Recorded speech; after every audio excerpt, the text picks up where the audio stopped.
కొట్టే కారం రంగు రుచి ఆచి కారం పొడి. ప్రవచనాలు చెప్పుకున్నాడు. ప్రవచనాలు పోయి అన్ని దుర్వచనాలు అవుతున్నాయి ఈ మధ్య. ఏంటి 50 ఏళ్ల ముసలి మాకే ఆగట్లేదు, అబ్బాయిలకి ఏం ఆగట్లేదు అంటే అంత సంస్కారం లేకుండా పెంచుతున్నారు అబ్బాయిల్ని. అమ్మాయిలు ఏదైనా వేసుకుంటే పోండ్రా ఏదైనా చేసుకుంటే అంత తల్లిదండ్రులు అట్లా నేర్పిస్తున్నారు ఆ అబ్బాయిలకి, లేదా అబ్బాయిలు అట్లా రేపిస్ట్ మెంటాలిటీతో తయారవుతున్నారా? ఒక లవ్తే ఎవరు రీజన్? దీని గురించి ఏందో గంటలు గంటలు చర్చలు, ఎవరెవరినో పిలుస్తారు, కూర్చోబెట్టి మాట్లాడతారు. ఇప్పుడు యూట్యూబ్ చేతిలో మొబైల్ ఉన్న ప్రతి ఒక్క ఎదవ యూట్యూబర్ అయిపోతున్నాడు ఈ మధ్య. ఈ రెగ్యులేషన్ లేకపోవడం కూడా ఒక ఇబ్బంది అయిపోయింది.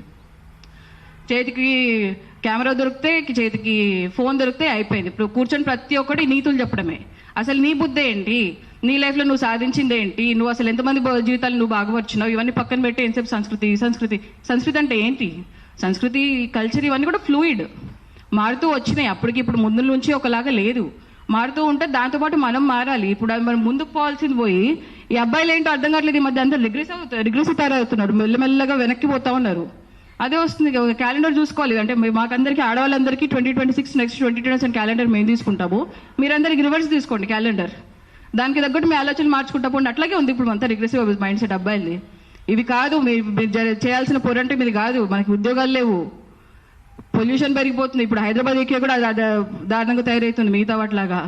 ఇన్ని ఉన్నాయి ప్రాబ్లమ్స్. రోడ్లు సరిగ్గా లేవు, పబ్లిక్ ఫెసిలిటీస్ సరిగ్గా లేవు, ట్యాక్సెస్ పెరిగిపోతా ఉన్నాయి, రేట్లు పెరిగిపోతా ఉన్నాయి, ఇన్ని ఉన్నాయి సమస్యలు. ఇవి చేయండి. మా చీరలతో లేకపోతే మా బట్టలతో అవ్వదు. కల్చర్ అంటారు. ఇప్పుడు నేను వేసుకుని తెలుగు కల్చర్, ఈయన వేసుకుని తెలుగు కల్చరే, మీరు వేసుకుని తెలుగు కల్చర్, ఇక్కడ వేసుకుని తెలుగు, ఇవన్నీ కూడా తెలుగు కల్చరే. మనకంటూ ఒక డైరెక్షన్స్, ఒక మాన్యువల్ ఏం లేదు. సో ఇలాంటి ఇంకా ఈ రిగ్రెసివ్ థాట్స్ ఆపి పనికొచ్చే పనులు చేయండి, పనికొచ్చే విషయాలు ఆలోచించండి. మాతో కలిసి రండి, కలిసి పోరాడదాం అసలు సమస్యల మీద. ఇది సమస్య కాదు, మీ సమస్య కాదు, మా సమస్య కాదు, ఎవరి సమస్య కాదు ఇది. సో అనవసరమైన విషయాల మీద టైం వేస్ట్ చేయడం ఆపేసేయండి. ఇప్పుడు 2024, 25లో చూసుకుంటే 13% అమ్మాయిలు మిడిల్ స్కూల్ తర్వాత డ్రాప్ అవుట్ అయినారు. 15 నుండి 18 మధ్యలో 20,000 పైనే చైల్డ్ మ్యారేజెస్ జరిగినాయి. మీరు ఎన్సీఆర్బీ డేటా చూడండి.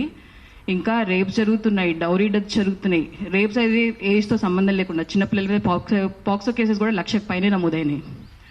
ఇవన్నీ వదిలేసి బట్టలు అంటారేంది ఇంకా? అంటే మీకు అంటే ఇప్పుడు గవర్నమెంట్ స్కూల్స్ చూడండి, టాయిలెట్స్ సరిగ్గా లేక అమ్మాయిల స్కూల్ను మానేస్తున్నారు. అంటే ఇన్ని సమస్యలు ఉన్నప్పుడు అమ్మాయిలకి ఇవన్నీ సాల్వ్ చేయడానికి ఎవరు ముందుకు రారా? మగవాళ్ళు ఒకటి బట్టలు వేసుకుంటే సరిపోద్దా? పోనీ ఆ నిండుగా బట్టలు వేసుకొని, చీరలు వేసుకొని ఒక ఆమె ఎవరో సాధ్వి, ఆమె గాంధీ బొమ్మను కాల్చింది తుపాకీ పెట్టి. ఇంకో ఆమె ఎవరో ఒక రిలీజియస్ ప్లేస్ మీద ఏదో బాణం వేస్తున్నట్టు ఆమె అట్లాంటి ఏదో జెస్చర్ చేసింది నిండుగా బట్టలు వేసుకొని.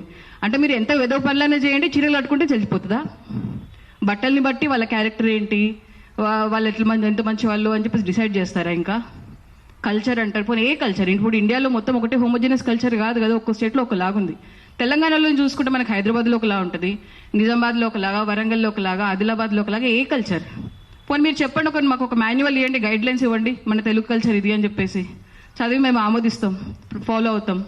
అట్లాగే మేము కూడా ఒకటి ఇస్తాం మగవాళ్ళకి, మేము కూడా ఒక మాన్యువల్ ఇస్తాం, మీరు ఇట్లా ఉండండి, మీరు ఇట్లాంటి వేసుకోండి అని చెప్పేసి. మన తెలుగు పద్ధతి ఈ ప్యాంట్ షర్ట్లు కాదు, చక్కగా పంచగట్టుకొని ఉండాలి. మేము కూడా ఒకటి ఇస్తాం, మీకు గైడ్ లైన్స్, మీరు కూడా ఫాలో అవ్వండి. మ్యూచువల్గా అప్పుడు ఇద్దరికి ఒకరిదొకరికి మ్యూచువల్గా ఈ అండర్స్టాండింగ్ ఉంటే అసలు ఏ గొడవలే ఉండవు కదా బట్టల గురించి. మీరు ఏదో ఎందుకు అసలు పాక్సో కేసెస్ చూడండి. ఇప్పుడు రీసెంట్గానే అయింది,